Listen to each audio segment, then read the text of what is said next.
I think as Jake walked out to the mat, the entire Bellingham BJJ team flipped him off and said, "Let's go, Jake." So that's mixed messaging.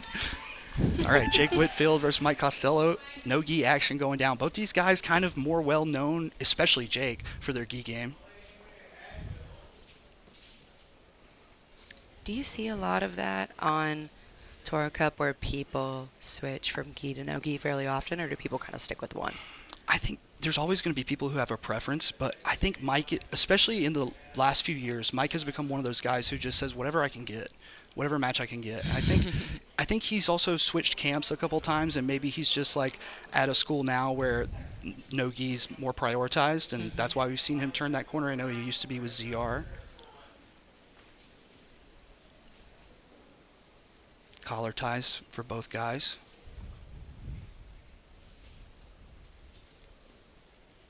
And everything that I've seen in an early 2000s Gracie self-defense video, I think I've seen Jake hit in one match or another. So expect like some throwbacks here potentially if Mike sets himself into a precarious position. That's impressive, though, even being able to do a lot of the classic stuff in competition, because I find that these days people are very Aware of it. Yeah.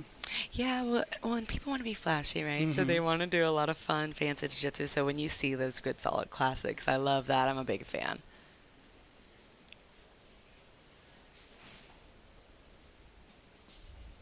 Foot sweep attempt for Costello comes up short. Just a lot of sturdiness from both guys. Not really giving an inch in the wrestling. It's been mostly collar ties, no level changes. Fighting for head position.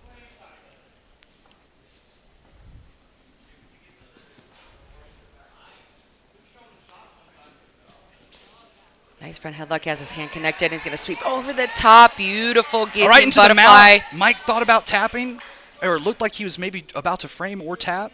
He's trying to get that leg back out, and now he's trying to turn the corner on a takedown. Oh, beautiful wow. head control there from Jake. Now he's looking at that north-south choke.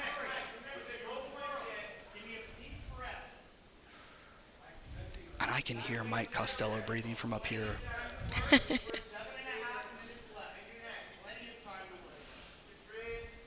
Oh, he just tapped. Did he?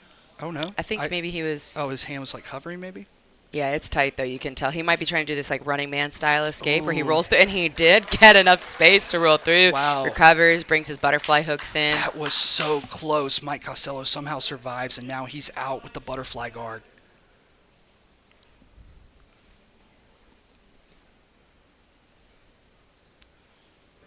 Nice frame here with the right hand.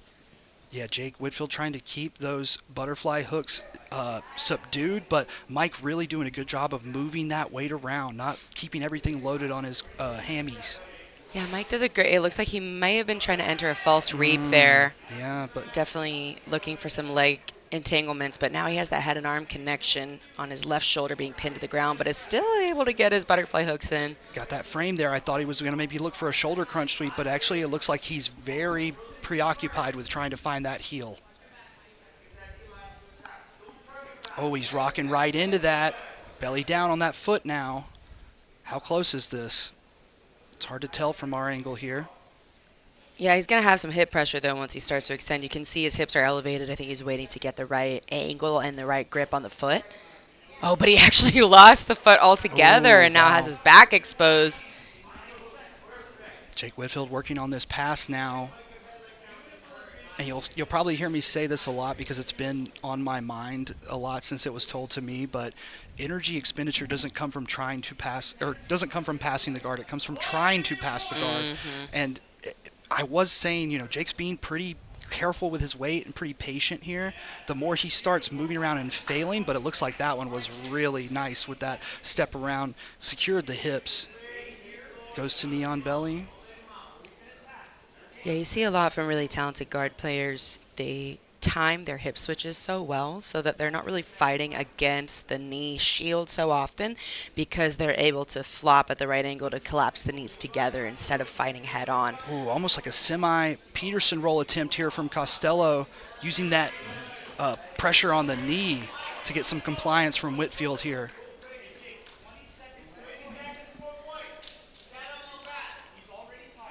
Perfect.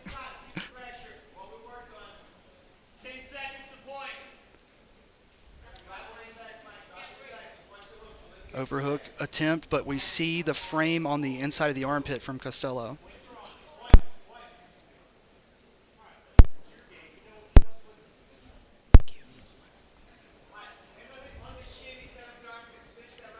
It looks like Mike's got this top position now and decided to slow things down. I think this is the first time we've seen him in a significant top position since this match started. Now they're back to the wrestling.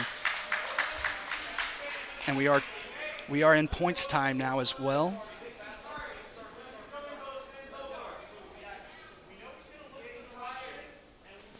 Level change and a double from Jake Whitfield. About as classic as it gets. He gets the 2. Head and arm control. He's looking like he was maybe looking at a cradle there. But when you go for that cradle, sometimes you give the deep half player a chance, and maybe even an octo guard look here for Mike, but now the crossface. That'll get rid of that.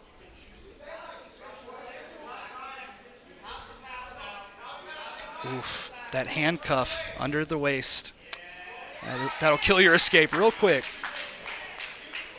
Ooh, some back exposure here. He's rolling through. He had one hook in, but it was a little rushed. Granby rolls through here to avoid his own back exposure. Nice regard for Whitfield, too. Mike Costello and Jake Whitfield going back and forth here as we come down the stretch in the last 4 minutes of this match. We got Jake Whitfield up by 2. Yeah, they've been exchanging positions quite a bit. Crucifix attempt, but ends up as a fireman's carry. These guys are going for it, man. Yeah, there's been a lot of exchange of position, but Costello now, there is some pressure because he's now down 5-0. So he's been in some good positions throughout the match, but not enough able to establish a strong position to gain some points or really threaten, super strong submissions here.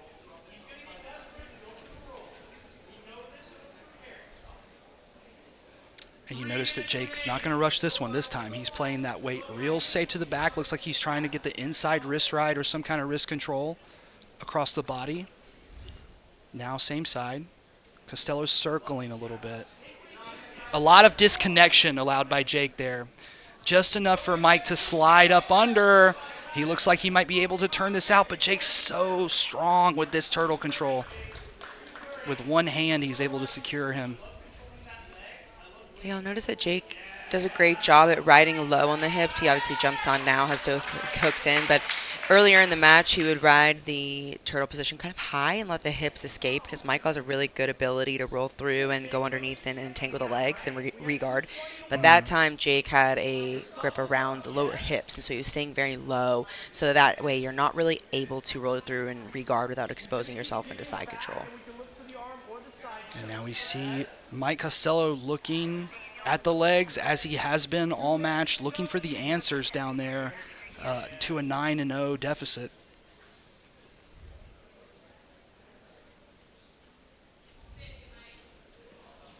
And it really does seem like he's been on the defense ever since those early attempts at submissions were countered and he was able to escape. But how much did he use getting out of those first 2 chokes? Beautiful crossface here, and now that twister side control both style. The arms up above the head. That's such a debilitating position. I've been Although he playing has that so that much. almost has the underhook back now. Not quite. Now we're going to see a very big pass, kind of a old school pass from Jake attempted there, but Mike very wise to that. Going to end up kind of just neutralizing it by continuing with this back control. I think that's going to be another, 4 points for Whitfield. Jake up big on points now with the body triangle. You can tell they're in the upgraded camera now. Suddenly I can see every pore on Mike Costello's arms. Now Whitfield in the mount, and this is where I know from the few, I think I've only been on the mat with Jake twice, and one of those times was a mount-based class, and I know he's a good mount player. And now we see him on this gift wrap, and electric chair could be there, but Mike's going to try to get more movement, more explosiveness involved, and I just don't know how much he has left. 25 seconds here, winding down in our first match here at Toro Cup Black Belts. Start us off here. Really dominant match by Whitfield. I mean, they opened up with a lot of exchanges, and there were tons of opportunities for Costello to advance, and he looked very good. But at the end, like as things went on, man, Whitfield just the momentum that he got going in the second half of the match is really impressive. I think the energy expenditure on that north-south choke and that guillotine attempt that he was using, he was trying to get out of there, I think they just used a little too much, because ever since then, that's time. We're going to have Jake Whitfield. During the points era of the match, it was a very one-sided affair.